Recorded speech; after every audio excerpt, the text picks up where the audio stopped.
Hello everyone, আসসালামু আলাইকুম। I hope সবাই ভালো আছেন। আপনাদের আরও একটা নতুন ক্লাসে স্বাগতম জানাই। আমি প্রথমেই আমার প্রিভিয়াস ক্লাসটা মনে করিয়ে দিতে চাই।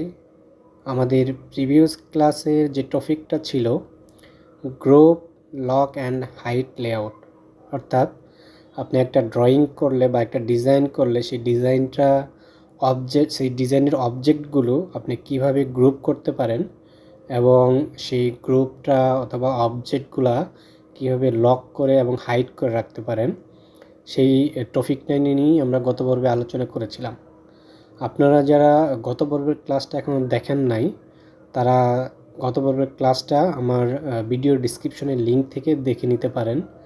আমি আশা করি আমার এখন পর্যন্ত যে 11টা ক্লাস আমি শেষ করেছি, আমি চেষ্টা করেছি আমার এই টিউটোরিয়ালে প্রত্যেকটা টুলসের কি ব্যবহার এবং কিভাবে কোন টুলসের দিয়ে কাজ করতে হয় আমি ভালো করে বোঝাবার চেষ্টা করেছি। আশা করি সবাই বুঝতে পেরেছেন। অথবা কেউ যদি কোনো সম্পর্কে বুঝতে না পারেন বা টুলসটা দিয়ে ব্যবহার না করতে পারেন, সেই ভিডিওর ডিসক্রিপশনে আপনারা কমেন্ট করতে পারেন। আমি যথেষ্ট চেষ্টা করব আপনাদের কমেন্টের আনসার দেওয়ার জন্য। সো তারই ধারাবাহিকতায় আজকে আমাদের 12তম ক্লাস। আজকে আমাদের ক্লাসের যে টপিকটা ছিল অ্যালাইনমেন্ট অপশন, অর্থাৎ আমরা যে ডিজাইনগুলো করব, আমরা ওয়েবসাইটের জন্য এবং মোবাইলের সফটওয়্যারের জন্য যে ইউআই এবং ইউএক্স ডিজাইনগুলো করব, সেই ফ্রেম বা লেআউটের মধ্যে আমরা কোনো বাটন বা কোনো লেআউট, কোনো এডিট ট্যাক্স, কোনো টেক্সট ফিল্ড বা কোনো ইমেজ যেটাই ডিজাইন করি না কেন, সেই অবজেক্টগুলো যাতে অ্যালাইনমেন্ট আপনার সেই ফ্রেমে অর্থাৎ সেই ডিভাইসে যাতে আপনার অ্যালাইনমেন্টগুলো ঠিক থাকে, সেই ফাংশনেই আমরা আজকে শিখব।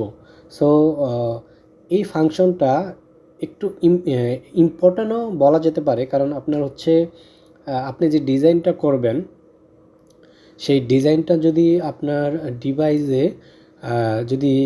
ডিভাইসে যদি দেখতে সুন্দর না হয়, যদি আপনার ডিভাইসে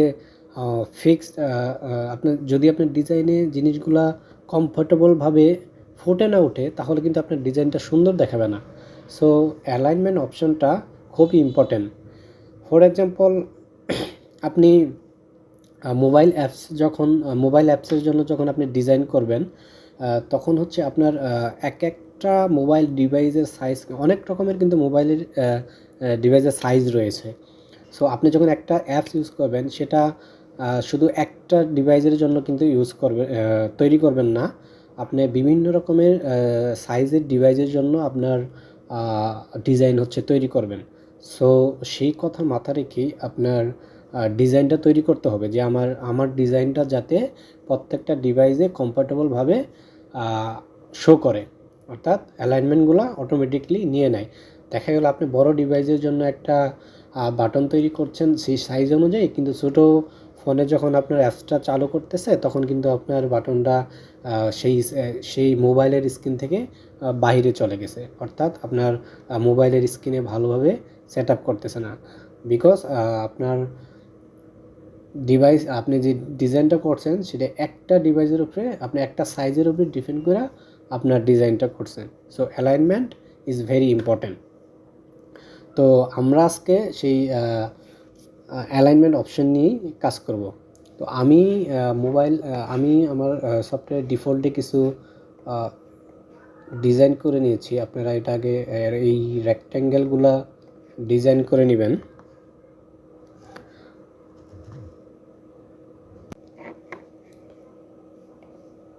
সো এই যে 3টা অবজেক্ট আমি ড্র করে নিয়েছি, এই 3টা অবজেক্ট দেখতে পাচ্ছেন যে 3 জায়গায় রয়েছে।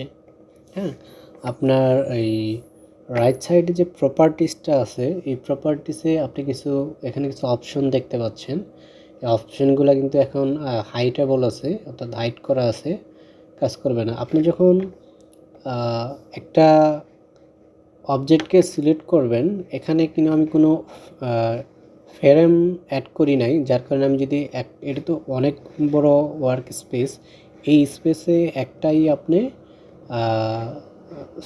একটাই অ্যালাইনমেন্ট করতে পারবেন, একটা অবজেক্টকে অ্যালাইনমেন্ট করতে পারবেন না। আপনি যখন এই তিনটাকে সিলেক্ট করে যখন আপনি একসাথে সিলেক্ট করবেন, আমি যদি দেখতে পাচ্ছেন যে এই তিনটাকে একটা বক্সের আমি যখন একসাথে সিলেক্ট করেছি, একটা বক্স তৈরি হয়েছে। আমি এই বক্সের সেন্টারে আমি তিনটাকে একটা সেন্টারে নিয়ে আসতে চাই। সেই ক্ষেত্রে আমার এখানে দেখতে পারবেন আপনি প্রত্যেকটা টুলসের উপরে যখন আপনি মাউসটা ধরবেন, তখন আপনার নিচ দিয়ে সেই টুলসের নামটা শো করবে। দেখেন, এটা পাচ্ছেন যে align left, align horizontal centre, align right, top, vertical centre, bottom, and এখানে আরও কিছু অপশন আছে, TDP up, distribute vertical spacing, distribute horizontal spacing.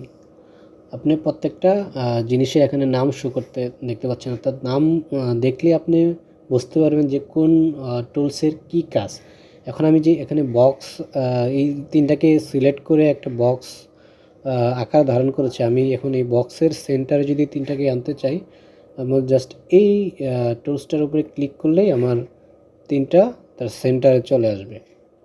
অর্থাৎ আমি যখন অবজেক্টগুলো ডিজাইন করব, আমি একটা ফ্রেমের ভিতরে যখন ডিজাইন করব, তখন আমার এইগুলা অটোমেটিকলি সেন্টারে আনার জন্য আমি যখন এই টুলসগুলোকে ব্যবহার করব, আমি সবগুলোকে প্রপারলি তার সেন্টারে নিয়ে আসতে পারবো। দেন আমি যদি এটাকে দেই, দেখেন সবগুলো হচ্ছে আপনার লেফটের থেকে শুরু করবে, শুরুটা আপনার লেফটের সেই শুরু থেকে হবে তিনটা অবজেক্টেরই। দেন তারপরে যেটা আছে, এটা যদি করি আপনার রাইট সাইডে আসতেছে। দেন তারপর টপ, তিনটাই হচ্ছে আপনার টপ থেকে শুরু হবে, অর্থাৎ আমি যে তিনটাকে সিলেক্ট করেছি তিনটা একই জায়গা থেকে টপ থেকে শুরু হবে। দেন তারপরে যেটা আছে, আমি একটা একটা করে দেখাচ্ছি। তারপর যেটা আছে যে ভার্টিক্যাল অ্যালাইনমেন্ট সেন্টার, অর্থাৎ এটা তিনটাই একটা সেন্টারে, দেখেন তিনটাই কিন্তু আপনার ভার্টিক্যাল সেন্টারে গেছে। দেন তারপর যেটা আছে বটম, এটা অর্থাৎ আমি যদি এটা যেহেতু এখন ভার্টিক্যাল সেন্টার আছে, আমি কিন্তু বটমটা পাবো না আমি যখন তিনটাকে, দেখেন এখন যদি আমি তিনটাকে সিলেক্ট করি, এই তিনটা আমি বটম যখন ক্লিক করব তখন এখানে চলে আসবে বটম, দেখেন তিনটা হচ্ছে আপনার বটমে চলে আসবে। দেন আরও যে অপশনগুলো আছে আমি দেখাচ্ছি এক এক করে, এটাকে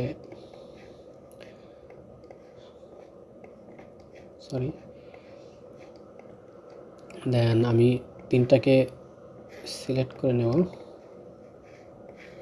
যদি সিলেক্ট করে নিয়ে মোর অপশনে যাই, এখানে মোর অপশন দেখাচ্ছে,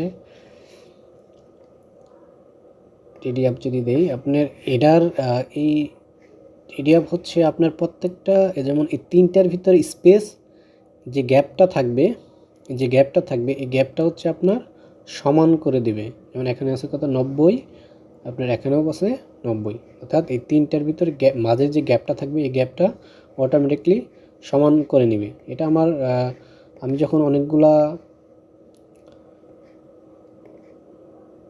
বক্স নেব, দেখেন আমি এখন যদি কয়েকটা বক্স নেই, এখানে একটা থাকলো, এখানে আমি আরো কয়েকটা কপি করে নেই, এখানে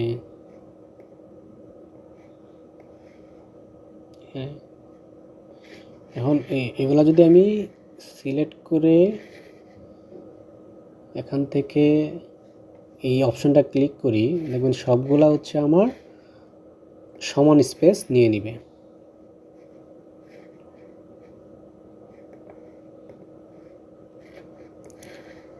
আমার কিন্তু প্রত্যেকটা সমান স্পেস, এখানে এটাতে সবগুলো কিন্তু সমানভাবে স্পেস নিয়ে নিয়েছে। ওকে, দেন তারপরে যে অপশনগুলো আছে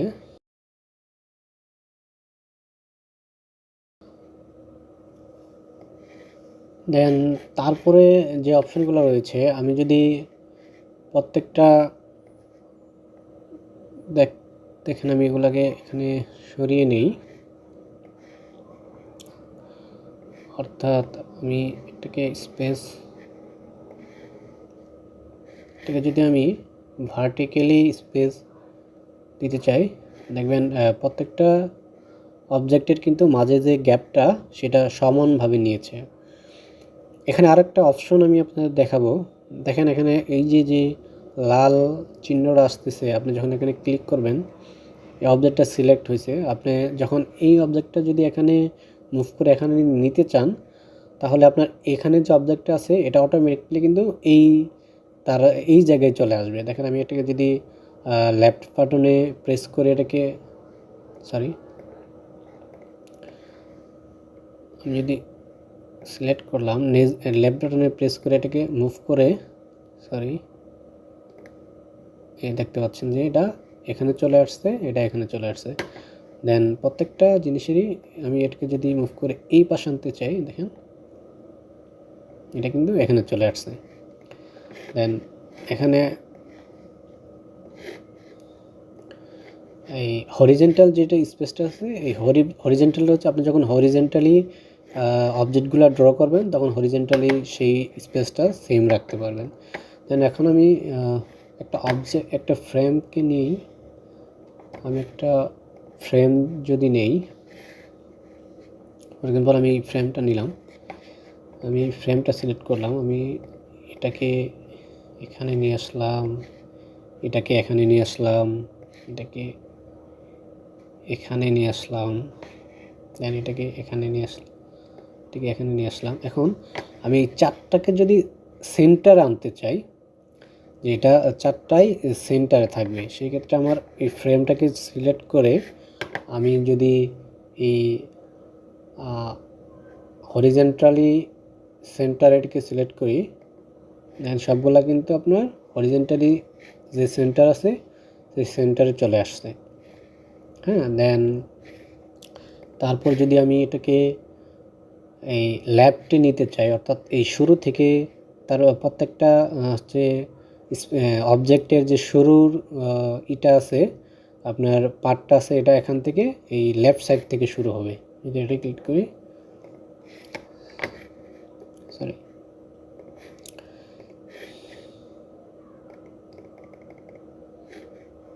ও মাই গড,